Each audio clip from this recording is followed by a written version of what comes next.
अक्सर माएँ अपने बच्चों को दूध पिलाना सिर्फ़ इस वजह से छोड़ देती हैं कि वो ये समझती हैं कि उनकी मिल्क सप्लाई कम हो गई है।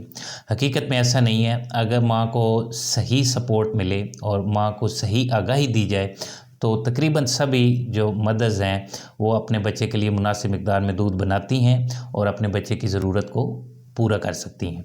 आज की जो हमारी वीडियो है वो इसी हवाले से है। हम इस पे बात करेंगे कि माँ की जो मिल्क सप्लाई है उसकी कम होने की क्या वजूहात हो सकती हैं और किस तरह माँ की दूध की सप्लाई बढ़ाई जा सकती है।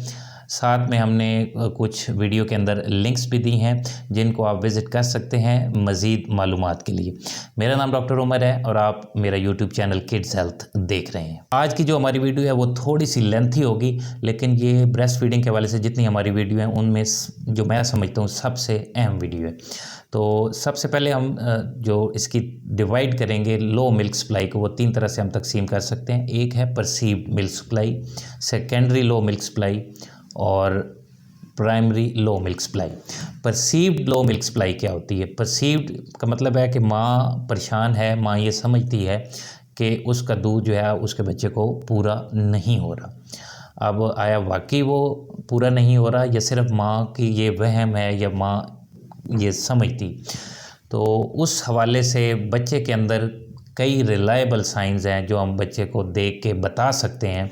बच्चों का डॉक्टर आपको समझा सकता है कि अगर ये अलामतें आपके बच्चे के अंदर ऐसी आ रही हैं, ये साइंस मौजूद हैं, तो आपको कतई परेशान होने की ज़रूरत नहीं।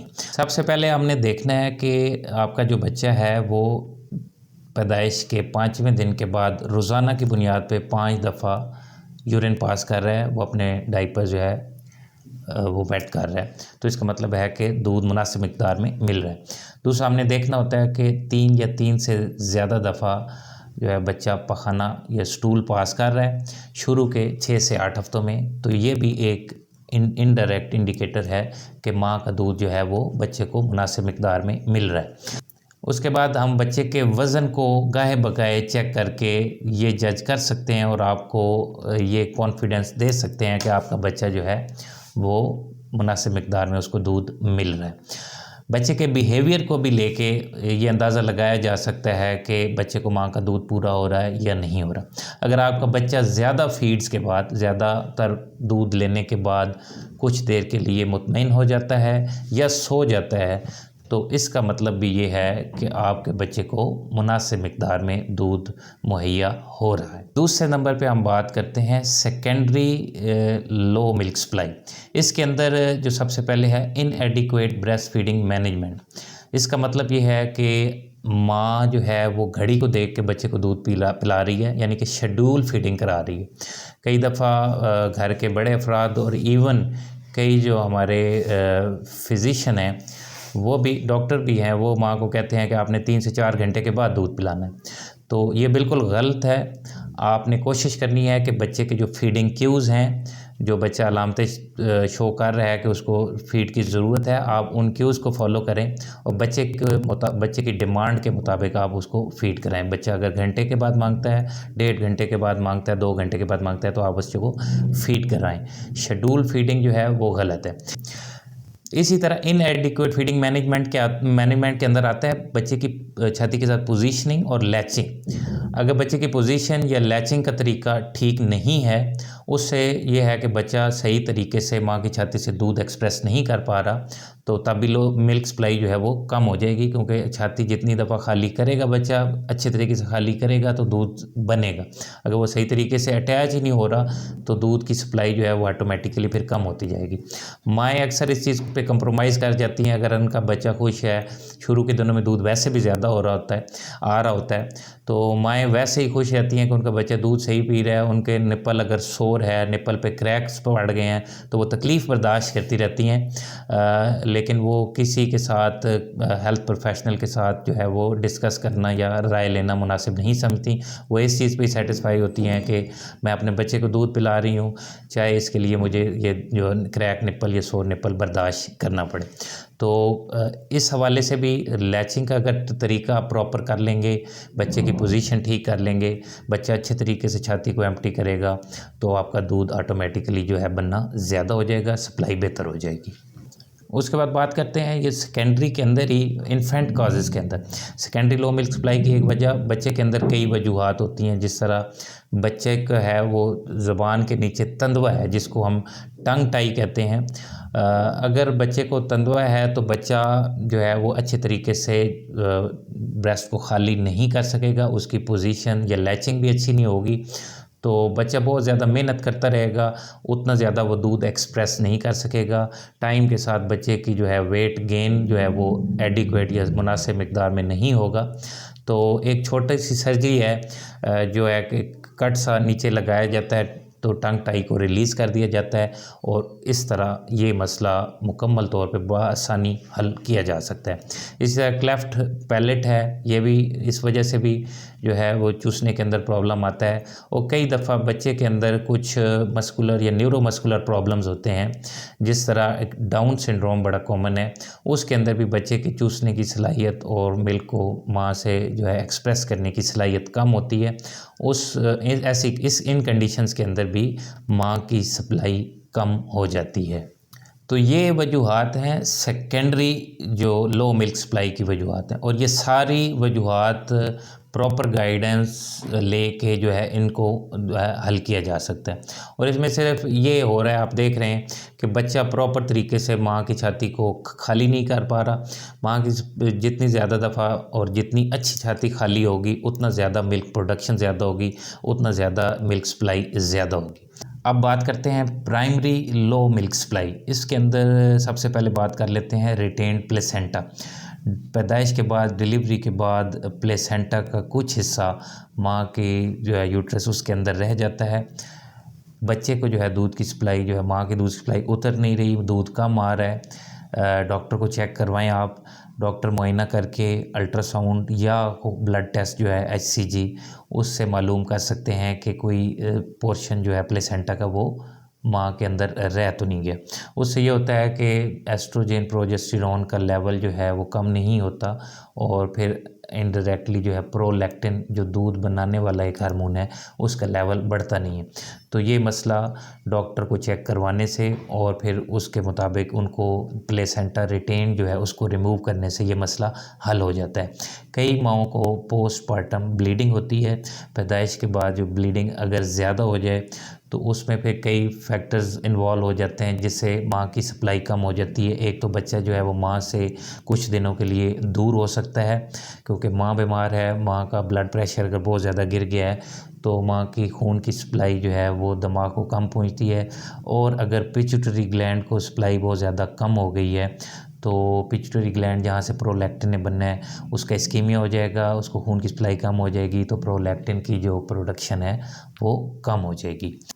पोस्टपार्टम हेमरेज और रिटेन प्लेसेंटा दोनों कंडीशन के अंदर माँ का दूध उतरने में टाइम लग जाता है। इस दौरान लाजमी बात है बच्चे को दूध तो देना है, वो अमूमी तौर पे फार्मूला मिल्क दिया जाता है, लेकिन साथ साथ ये कोशिश जारी रखनी है कि बच्चे के जो है जितनी जल्दी हो सके माँ की छाती के साथ लगाया जाए, और जितना भी दूध है वो जितना बच्चा एक्सप्रेस करता रहेगा जब तक ये दोनों मसले हल नहीं होते उस वक्त तक आप ट्राई करते रहें, ताकि बाद में जो है दूध जब ये मसले सेटल हों तो दूध जो है वो आसानी से उतर आए।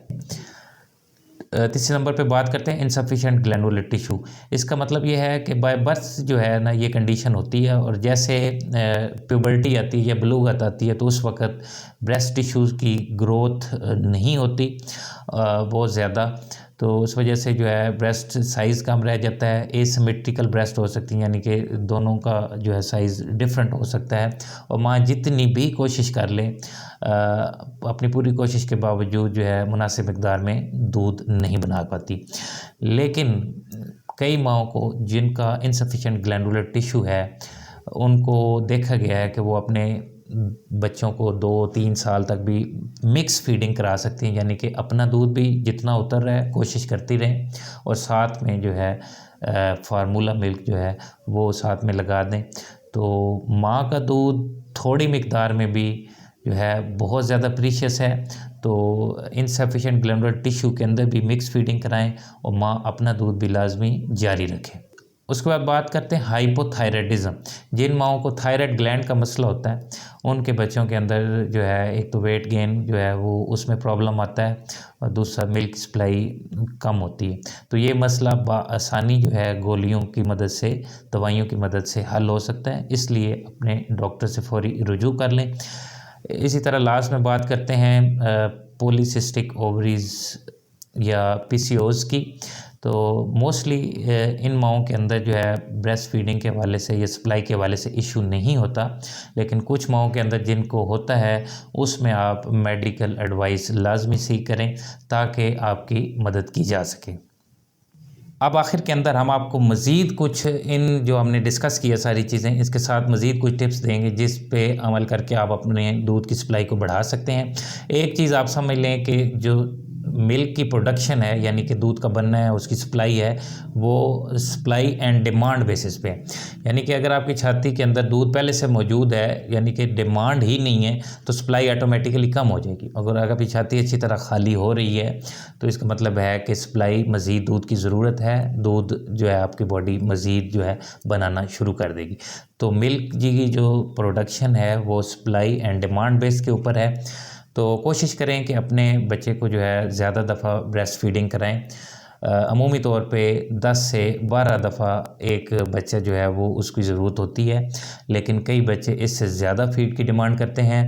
आपने शेड्यूल फीडिंग नहीं करानी, घड़ी को देख के दूध नहीं पिलाना, बच्चे के फीडिंग के उस देख के बच्चे की डिमांड के मुताबिक दूध पिलाना है। आप दूध पिलाने के बाद टॉप अप करा सकती हैं, बजाय इसके कि आप डब्बे वाला दूध पिलाएं। आप एक नॉर्मल ब्रेस्ट फीड के बाद कुछ मिनट के बाद आप बच्चे को टॉप अप या अपना ही दूध जो है वो टॉप अप कर सकती हैं।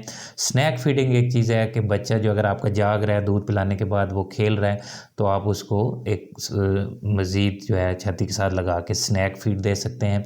बच्चे दिन के अंदर कई वजूहात की वजह से रोते हैं, आप उनको चूसनी डमीज़ देने की बजाय जो है अपनी छाती के साथ लगाएं ताकि वो छाती मज़ीद खाली करें, आपका दूध जो है वो ज़्यादा बने। इसी तरह कई बच्चे जो हैं वो ज़्यादा स्लीपी होते हैं शुरू के दिनों के अंदर, तो अगर रात को आपका बच्चा या दिन में भी इवन ज़्यादा सो रहा है तो आप उसको उठा के, हमने वीडियो में भी बताया है कि उठाने के क्या क्या तरीके हैं, आप उनको उठा के तो दोबारा अपना ब्रेस्ट फीड करवाएं। तो ये सारी टेक्निक्स हैं जिससे आप फ्रीक्वेंटली ब्रेस्ट फीड करवाएंगी तो आपकी ऑटोमेटिकली जो है मिल्क की सप्लाई बढ़ जाएगी। मज़ीद आप क्या कर सकते हैं कि दोनों तरफ से दूध पिलाएं। शुरू के दिनों के अंदर कई बच्चे जो हैं वो एक तरफ से दूध पीने के बाद ही उनका पेट भर जाता है और वो सेटिस्फाइड हो जाते हैं, लेकिन चंद दिन गुजरने के बाद बच्चे को जो है एक साइड से जो है वो बच्चे की डिमांड पूरी नहीं होती। तो ये टाइम होता है जब आप अपने बच्चे को दोनों साइडों से दूध पिलाना शुरू कर सकते हैं। कोशिश करें कि एक साइड जब मुकम्मल खाली हो जाए तो दूसरी तरफ तब शिफ्ट करें, या ये देख लें कि जब बच्चे की आपको लगे कि स्वॉलिंग चूसने की सलाहियत कमज़ोर पड़ गई है एक साइड से, तो वो टाइम है कि आप अपने बच्चे को दूसरी साइड पे शिफ्ट कर सकते हैं। अल्टरनेटली आप अपने बच्चे को फ्रीक्वेंटली एक साइड से दूसरी साइड और दूसरी साइड से फिर इस साइड पे शिफ्ट कर सकते हैं। जैसे ही उसकी सकिंग स्लो आपको महसूस हो तो आप फ़ौरन दूसरी साइड पे शिफ्ट कर दें और एक सेशन के अंदर आप बार बार इसको शिफ्ट करते रहें। इससे लेट डाउन रिफ्लेक्स भी एक्टिव होगा और जो है छाती भी अच्छी तरह खाली होगी और बच्चा जो है सेटिस्फाइड भी रहेगा। अगर आप अपने बच्चे को दूध डब्बे वाला दूध पिला रहे हैं तो उनको कट डाउन कर दें और कोशिश करें कि उस दूध की जगह आप अपना दूध पिलाएं, टॉप अप करें अपने दूध से।